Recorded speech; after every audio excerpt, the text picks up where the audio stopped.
అంటే ఎప్పుడన్నా చేప వస్తే టక్కున అలా పట్టేయడానికి కోసం అది నిలబడింది. ప్రాసెస్ ఏంది, దాని ప్రాసెస్ వేరు, వీళ్ళు అనుకోవడం వేరు. అది దంభం. దంభం అహంకార స్వరూపం. కిల్లిక్కడన్నానే కీర్తిమై పాడిపోయి.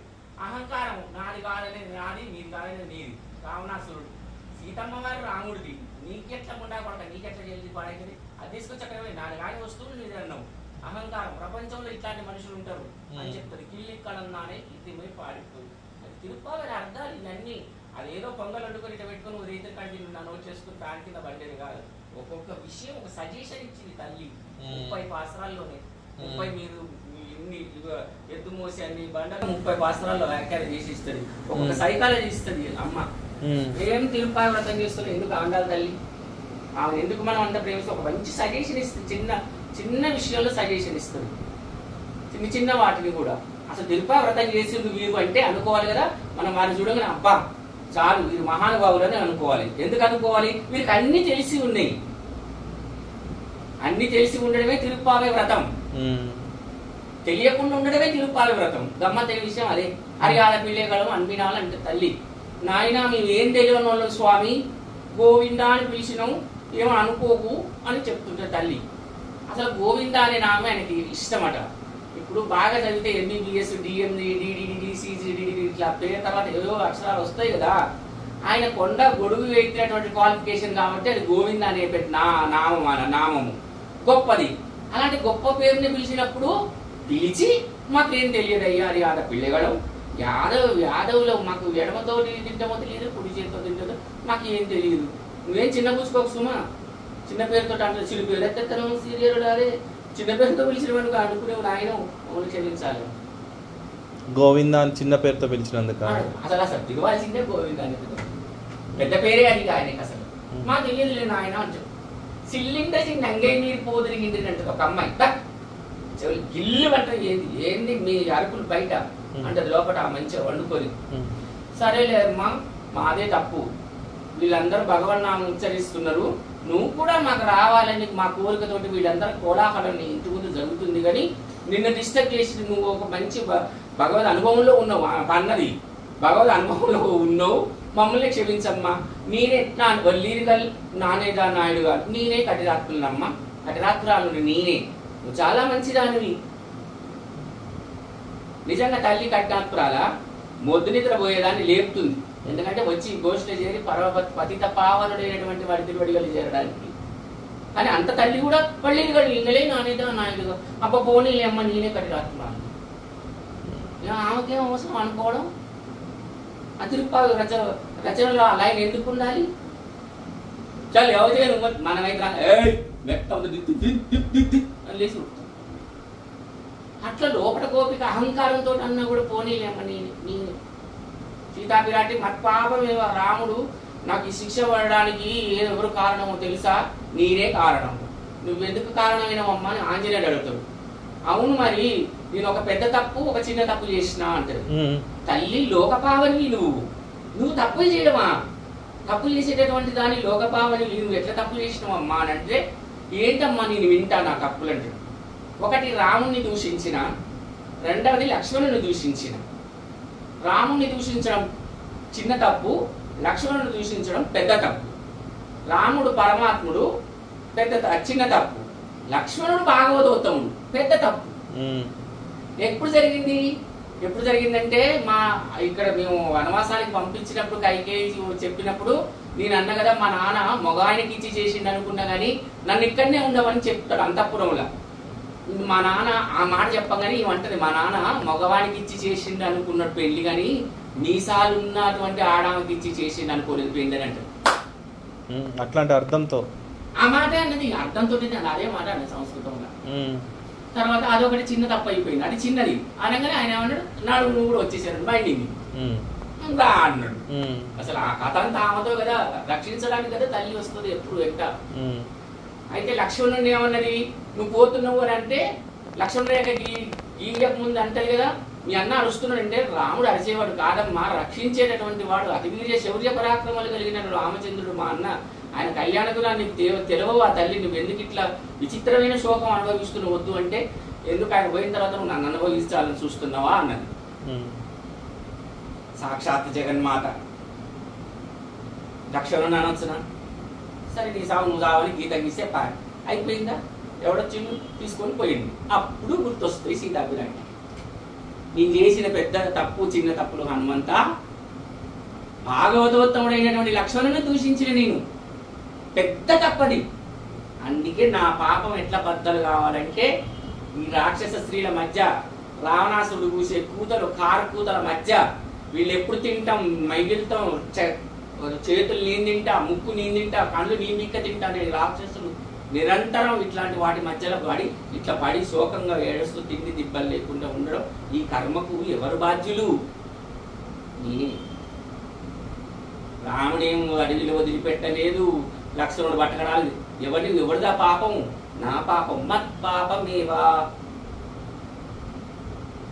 తప్పు చేసిన అనే దాని విషయంలో చెప్తారు. నాకు ఆ చిన్న పరద్యుతి అంటది సుందరకాండల తల్లి. అమ్మ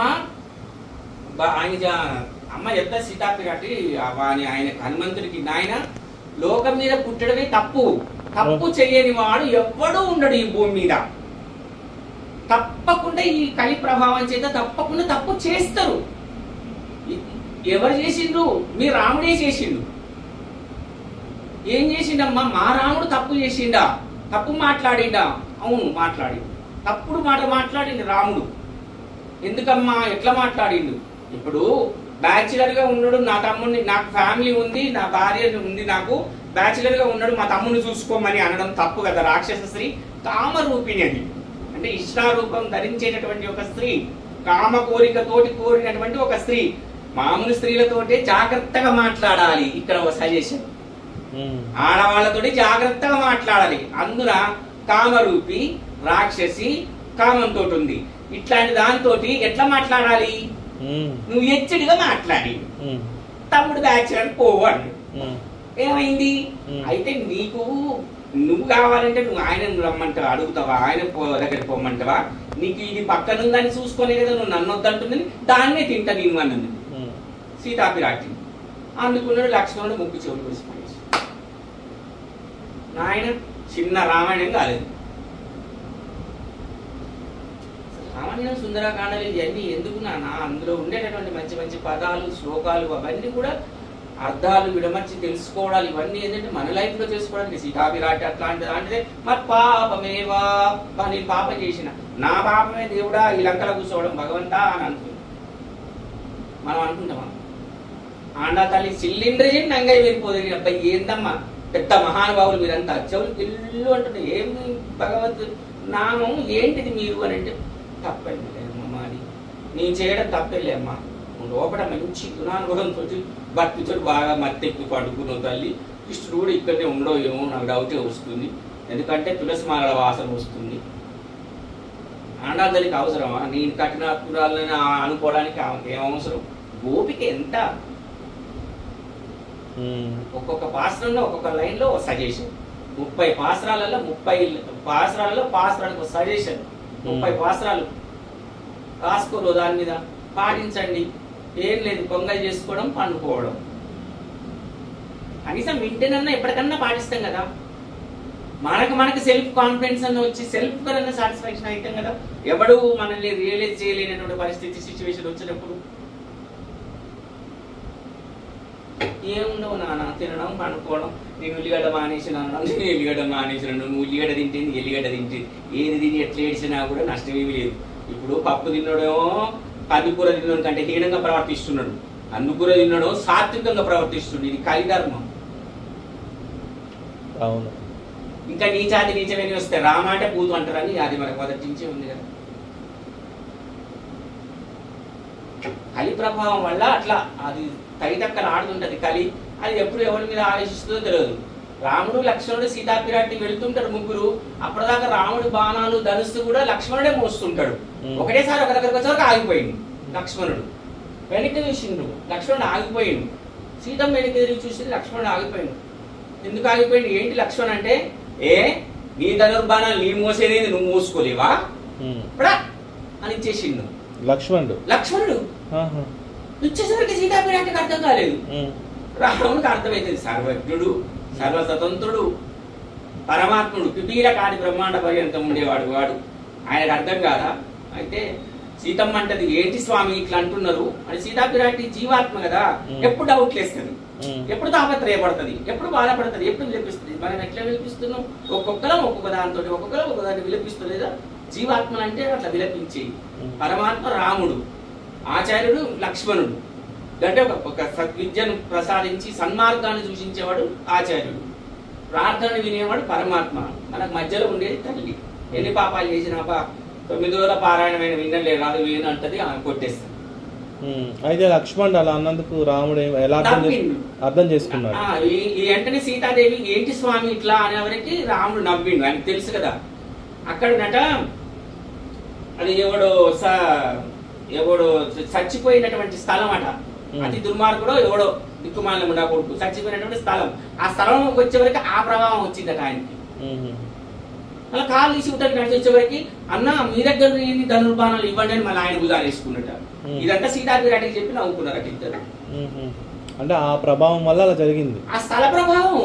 నేను అట్లా అనుకోవాలి. ఇప్పుడు చెప్పడం వల్ల ఏంటంటే ఏమన్నా ఎదురుకు రాక్షసులు వస్తే ఆయన దగ్గర కూడా ధనుర్బాలు రెడీగా ఉంటే వేద్యుడు కదా, అందుకే తీసుకొని ఇలా ఇచ్చిండే అర్థం చేసుకుని అలా అర్థం. ఆ స్థలంలో అలాంటిది ఉంది, ఆ ప్రభావం ఉంది. వెంటనే ఇచ్చేసిండు, మారిపోయిండు. ఎందుకు మారిండు అంటే ప్రభావం అట్లా వచ్చింది, ఇచ్చేసిండు. తర్వాత అక్కడి నుంచి బయటకు వచ్చినట్టు అన్నయ్య మీరు మోస్తున్నారు ఏంటి ధనుర్బాణ, నాకు ఇవ్వండి నేను వేసుకుంటా అంటే సీతాపిరాటి రాముడు అప్పుడు నవ్వుకున్నారట. అప్పటిదాకా ఆయనకి అది సజెషనే లేదు. లక్ష్మణుడు ఏకాంతంలో చెప్పి నవ్వుకున్నారట. రామాయణ రహస్యార్థాలని చెప్పారు. ఇంకా రాముడు చేసిన తప్పులేంది, రాముడు తప్పులు కూడా చేస్తాడు, చేసేదే రాముడు తప్పులు ఇవన్నీ. లక్ష్మణుడు రాముడు అయిపోయింది, భరతుడు వాళ్ళ అమ్మింటికి వెళ్ళిపోయింది కదా. వీళ్ళిద్దరు దానికోసం ప్రయాణం వెళ్ళిపోతున్నారు కదా అడవులకి. వెళ్ళిపోతుంటే ఒక చోట భరతుడు ఉరికొస్తున్నాడట. ఉరికొస్తున్నాడు రాముని చూసి. ఉరికొస్తుంటే లక్ష్మణుడు అన్నాడట, లక్ష్మణుడు ధనుర్బాణాలు తీసి భరతుని వైపు పెట్టిండట. అయితే భరతుడు ఏమనుకున్నంటే రామునికి ఏమన్నా ఆపద కలిగించాలని వస్తున్నాడేమో అని చంపి పడేద్దాము అని లక్ష్మణుడు అనుకున్నాడు. రాముడు ఏమన్నాడో తెలుసా?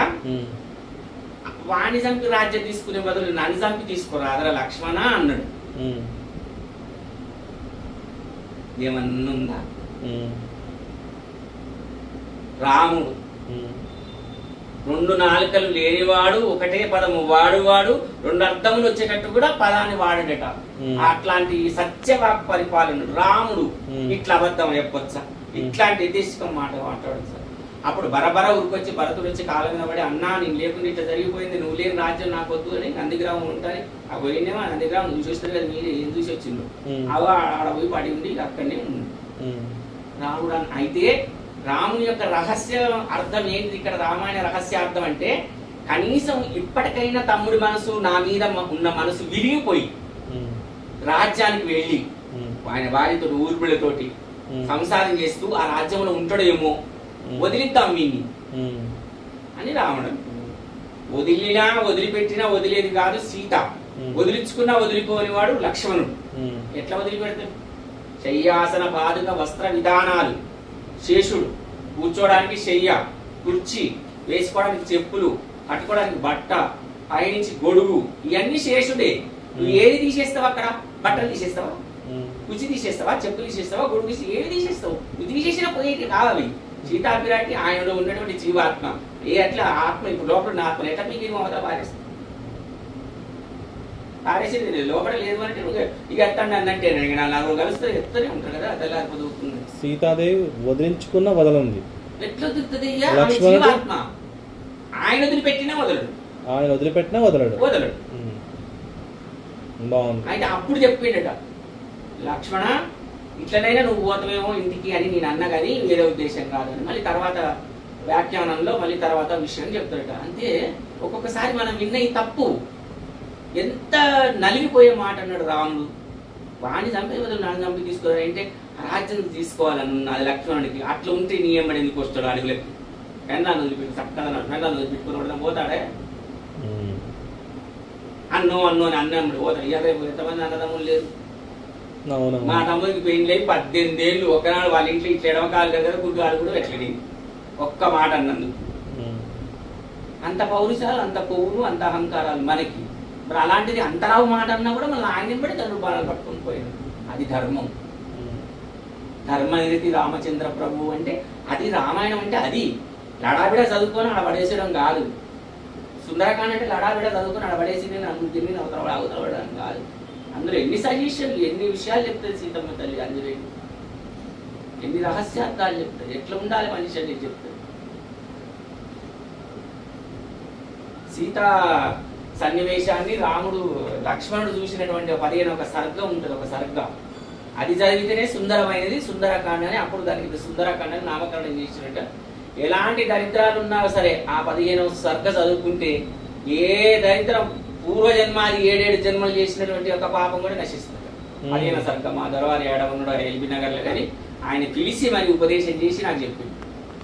దీన్ని 40 రోజులు 5 అరటి పండ్లు పెట్టాలి ఆ నైవేద్యం. ఆ 5 అరటి పండ్లు కూడా అప్పట్లో కొనడం మాకు లక్కునే, ఘనమే.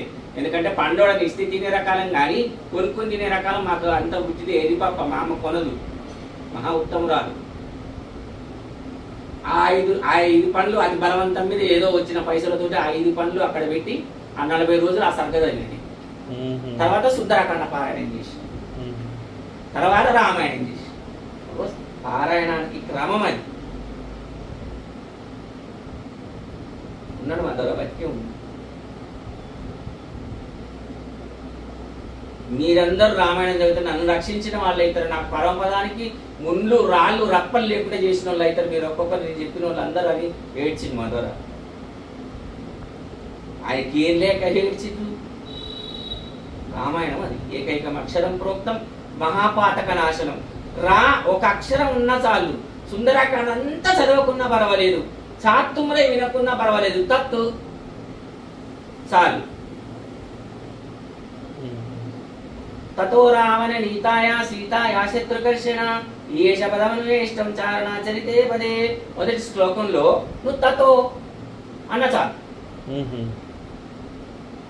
అనుగ్రహం వస్తుంది. అంత సులభమైనది, అంత రెమెడీస్ ఈజీగా. అసలు తెలియదు ఎవరికి రామాయణ రహస్యార్థం. మరి ఎంత గొప్పది. బీజాక్షర సంపుటీకృతమైనటువంటిది సుందరకాండ. అందుకే ఎంత పెద్దవాళ్ళు ఏది చదవగలిగినా కూడా రామాయణం చదవాలి అని ప్రారంభం చేస్తే మొదలు సుందరకాండ చదువుకోలేదు, తర్వాత సంక్షేప రామాయణం చేసి తర్వాత రామాయణం. ఆ పుస్తకాలు కూడా లేకుంటే నీకు చూపించలేదు. ఈ గ్రంథాన్ని మాకు ఒకరు ఇస్తే నా భాష అప్పుడు ఎట్లుండేదో చూడని పెన్ను పెట్టి రాసి ఊరే చేసింది. మా ఊర్లో బాగా పాటిస్తారు. అనుకున్నా చేసుకున్నది. గోష్ఠి వ్యవహారం అని మాత్రం ఒక్క తిరిగినే సస్తాం. మేమందరం ఒక్క తిరిగినే బతుకుతాం అంటారు. గోష్ఠి అయితే మనం తుమ్మితే పుష్పోతుంది. ఇవన్నీ మదర్సాలు పెద్దలు మదర వాళ్ళందరూ కాలక్షేపం చెప్తుంటే నోరలు పెట్టి అట్లా వింటుండేది రామాయణం గురించి చెప్తుంటే. అందులో ఉన్న అర్థాలు తిరుపావై గురించి చెప్తుంటానే ఉంటారు. తిరుపావై అంటే ఏదో వేషం కట్టుకుని పొంగలు కట్టుకొని కూడా ఒక్కొక్క సజెషన్, ఒక్కొక్క గుణానుభవం, ఒక్కొక్క మత్తేనం కామంగడు మాత్తు. ఇది సులువైనటువంటిది కాదు. మదమాత్సర్య రహితమైనటువంటి స్థితితోటి ఎవడైతే ఈ తిరుపావై చేస్తాడో మత్తేనం కామంగడు మాత్తు. భోగిలో ఆ రోజు పాత ఈ సామాన్లన్నీ పడేసి కాలి చేస్తారు కదా, నీ పాప కర్మాదులన్నీ కూడా అట్లా భోగి మంటల్లో పడి కాలిపోతాయి. మత్తేనం కామంగడు మాత్తు. దాని అర్థం అది. ఎప్పుడు అరిషడ్ వర్గాలు లేకుండా చేయాల్సినటువంటి పని అది తిరుపావై. కుళ్ళు, కుతంత్రం, సంస్కారహీనత, రజో తమస్సు, దుర్గుణాలు, బుద్ధి లేకి ఈ పెట్టుకొని చేస్తే కాదాడా. నిర్మలమైన మనసు మత్తేనం కామంగళ్ చెప్తుంది, ఇట్లా శాసిస్తుంది. 30 తప్పామే ఇంక ఇప్పటిసరెప్పాలి ఈ 2 మాడవరెత్తులంటుంది. ఈ 30 తప్పకుండా ఇలాంటి మనసుతోటి ఎవడైతే ఈ ప్రబంధాన్ని చదివిండో వానికి పరమపదంలో రిజర్వేషన్ ఉంటుంది. శంకర్ తిరుముగట్టి సెలవ తిరుమాలాలు చంద్రబింబం వంటి ముఖం వచ్చి పరమాత్మలాగా చతుర్భుజాలు శంఖచక్రాలు పట్టుకుని ఉంటాడు ఈ వ్రతం చేసినోడు అని చెప్తాడు. విన్నావా? ఉపపాసాలే కదా లడాబిడా చదివేద్దాం అనుకోవద్దు. అందులో ఉన్న సజెషన్ పాటిస్తే ఆ నిర్మాల్యం లోపల ఉన్నటువంటి మకిలి పోతే, అహంకారం పోతే, తమస్సు పోతే, రజస్సు పోతే. అట్లని మనం వీళ్ళు చేతగానితనాన్ని నూరిపోస్తున్న కాంప్లెక్స్ అనుకోవద్దు. నువ్వు ఎక్కడ వంగి ఉండాలో చెప్తుంది. ఎక్కడ లేచి ఉండాలో చెప్తాడు. దేవుణ్ణే ఆజ్ఞాపిస్తుంది. అధ్యాపయంతి మొదటి భాషలో వెటరవారే చెప్తారు. పరమాత్మని శాసించదే ఇట్లుండాలి.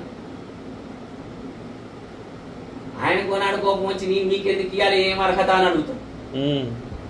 కరవైగల్ పిన్సెన్ను కాణం సేరుందోం అని ఒండ్రు పిల్లాల ఆయర్ కులత్తు స్వామి, ఎక్కడో పరంపదంలో ఉన్నటువంటి నువ్వు మా కోసం గొల్ల కులంలో గొల్లవాడై జన్మించి మా పశువుల వెంట వచ్చింది నువ్వు కానీ మేం కాదు. నీకన్నా పెద్ద క్వాలిఫికేషన్ మాకు లేదు. ఒకవేళ నీకన్నా పెద్దది ఏదన్నా అయ్యి ఉంటే చెప్పు, దాన్ని మేము స్వీకరిస్తాం, దాన్ని అవలంబిస్తాం. ఇది యువర్ చాయిస్.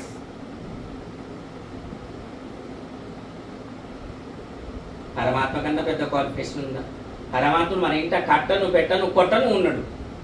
అందరి ఇల్లు తిరిగి అందరి చేతులు దెబ్బలు తిన్నాడు, అందరి వెన్న తిన్నాడు, అందరి పాలు తాగిండు, అందరు చేసి అందరి చికాకు చేసిండు, అందరి చిల్లర చేసి చిల్ల చేసి అరువు తీసి వారేసి.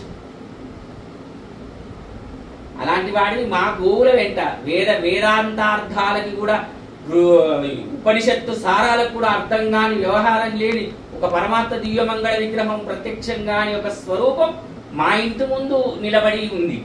కృష్ణుడు రూపంలో యశోద పిరాటి ఇంటి ముందు ఎక్కడ గుంజ కట్టేసింది. కడిని శ్రీతామ్య కట్టన్న పన్నే పెరుమాయన అగో ఆ నమ్మాడు వారి మూర్చబడిపోతారు.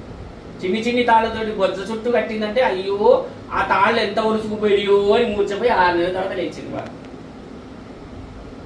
అసలు ఆ బుద్ధి ఉందా మనకు? అసలు ఆ జ్ఞానం అలాంటి ఒకటి ఆస్వాదించుకోవాలి లోపల హృదయంలో మొదలు ఉందా? ప్రబంధం తర్వాత చదువుడు గొప్పతనమేమి వచ్చుడు గొప్పతనమేమి లేదా? జ్ఞానం అనుష్ఠానం రెండు ఉండాలి.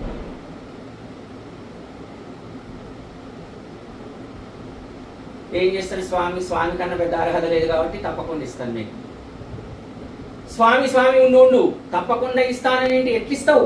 మేము అడిగినట్టు ఇవ్వాలి. నువ్వు మీ ఇష్టం వచ్చినట్టు ఇస్తే కుదరదు. ఇంకొత్తే వళెంగళై కొల్లామల్ పోగాదు 29వ పాత్రం. నువ్వు ఇష్టం వచ్చినట్టు ఇస్తే కుదరదు స్వామి. నీ ఆంతరంగిక కైంకర్యం ఏందమ్మా నాకు అర్థం కావట్లేదు. మరి పెరుమాళ ప్రశ్నిస్తారు ఆ పాత్రంలో. స్వామి స్నానం చేసేటప్పుడు మేమే నీళ్ళు పోయాలి, వస్త్రాలు మేమే కట్టాలి, బొట్టు మేమే పెట్టాలి, నీ పిల్లల రోజుని మేమే ఇవ్వాలి, నీ కిరీటం మేమే పెట్టాలి, నీ అంతఃపురం అందరం మేమే ఉండాలి, నిన్ను అనుభవిస్తూ ఉండాలి. అంతేగాని ఏదో పరే అని డబ్బు కోసం నిన్నేమి అంతగా ఇదిగా పిచ్చిగా ఏం అడగలేదయ్యా. నిన్ను పరే అనే వాయిద్యం అడిగినాం కానీ అది సాకుగా చెప్పి వాళ్ళకి గోప వృద్ధులకి వాళ్ళ కోపం వస్తుందేమోనని ఏదో వర్షాలు పడడానికి వ్రతం చేస్తున్నామని చెప్పినాం కానీ అదేం కాదయ్యా.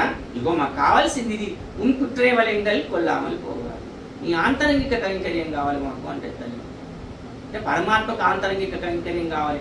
ఆ చిన్ని విగ్రహాన్ని తేవాలి, స్నానం పోయాలి, మనలాగానే ఆకలి అవుతుందని అనుకోవాలి, మనలాగానే బొట్టు పెట్టాలి, మనలాగానే కిరీటం పెట్టుకోవాలి, ధరించుకోవాలి, మన చిన్న పిల్లలను చూస్తుంటే చూడాలి, చక్కగా చేసింది పెట్టాలి, అది తినిపించాలి, ఇది తింటున్న భావన కలగాలి, చేయాలి, పెట్టాలి, తీసుకొచ్చి అక్కడ పెట్టాలి. ఆ భావన వస్తుందా నాకు? ఇది చెక్క అంటిది, అది బొక్క అంటిది. ఇందులో లేడు పరమాత్మ.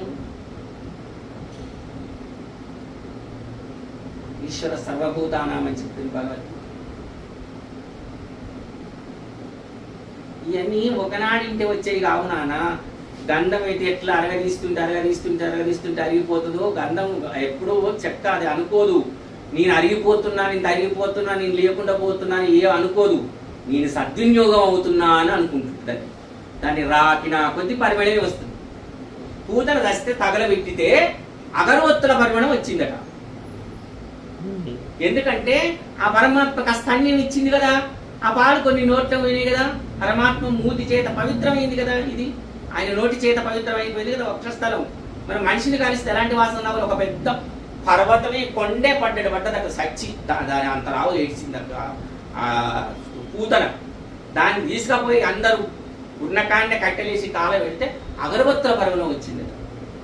అంటే పరమాత్మ విషయంలో చెడు చేయాలనుకొని వచ్చినది కూడా దాన్ని చస్తే దానికి మోక్షం వచ్చింది, దాని శవం పరిమళమైంది. మరి మన శవం పొద్దుపోయి స్నానం చేస్తే ఎంత వాసన వస్తుందో మనకే తెలుసు. పొద్దుపోయి చేస్తే ఇక రోజు చేయలేని విషయం మనకు తెలియదు. ఇంకా నేను పొద్దుపోయి చేస్తాను. ఇవన్నీ పెద్దల సాంగత్యంలో కాలక్షేపాలు ఇవన్నీ పెద్దలు చెప్తుంటే అట్లా మా చిన్నప్పుడు అట్లా ఉంటే ఇప్పుడు ఎవరు చెప్తున్న కాలక్షేపాలు వినేస్తూ ఓకే నాకు కూడా లేదులే కానీ అట్లా ఉండే చిన్నప్పుడు కాబట్టి అవి అట్లా అతుక్కున్నాయి. ఇప్పుడు ఏ విద్య నేర్చినా చిన్నప్పుడు చేస్తే దొంగతనం చేస్తే పర్ఫెక్ట్ దొంగ అవుతుంది. ఇది కంప్లీటెడ్ దొంగ నల్ల తిరుడ. గుణానుభవం దేవుడు అవి వచ్చినాయి బట్టి నువ్వు వద్దన్నా అవి పోవు. నువ్వు బ్లడ్ తీసి బ్లడ్ ఎక్కించినా పోవు. ఏదన్నా ఒక దగ్గర ఆ డ్రాప్ ఉంటుంది, ఆ డ్రాప్లో కలిసి వస్తుంది. ఎంత ఈ గుడ్డలు కూడా మీకేసినా పోదు. ఇప్పుడు పెద్ద శైలం పంచ కట్టితే ఉరికొస్తుంది అనుకోవడానికి లేదు. ఇదే షార్ట్ వేసుకొని ఇదే పని వేసుకుంటే రాకపోతుంది అనేది లేదు. ఇప్పుడు నీకు ఉట్టిగానే కూలబడి అందులో వచ్చి నీకు చెప్తుంది. దీన్నే కాలక్షేపం. అట్లా రాదు ఎప్పుడు పట్టాలి. ఆ గుణానుభవం చేసుకోవాలి. అట్లా అంటే పెద్దలు మా వాళ్ళు అప్పట్లో అట్లా వినేవాళ్ళు, అట్లా అంత విడమర్చి చెప్పేవాళ్ళు, అంత రిసీవ్ చేసుకునే వాళ్ళు, అంత అర్థం చేసుకునే వాళ్ళు. ఇవాళ రేపు అట్లా లేదు, మారిపోయింది. ఇప్పుడు ఆన్లైన్ వచ్చింది, క్లాస్ వచ్చింది, ఎవరి ముక్కు వాళ్ళకి కనపడదు, వాళ్ళ కన్ను వాళ్ళకి కనపడదు, వాళ్ళ మూతి వాళ్ళకి వినపడదు. అంటే చదవద్దంటే లేదు, ఆన్లైన్ అంతా మంచిదే. కానీ ఒక గోష్ఠిగా కూర్చొని చేసుకునేటటువంటి ఒక భజనకి పారాయణానికి బోలెడంత విలువ. ఎంతమంది ఉన్నారో అంత విలువ. అది మనకి విలువ అంటే ఏది ఇట్లా చూపించండి, ఇట్లా తెచ్చి కవర్ల నుంచో ఫ్రిడ్జ్ నుంచో తెచ్చి చూపించేది కాదు. మన ఫ్యూచర్ ప్రారంభ సంచిత ఆగామి కర్మలను అది కాపాడతాం. విశ్వాసం ఉండాలి.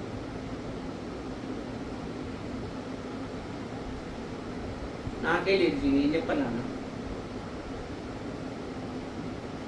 అది ఫస్ట్.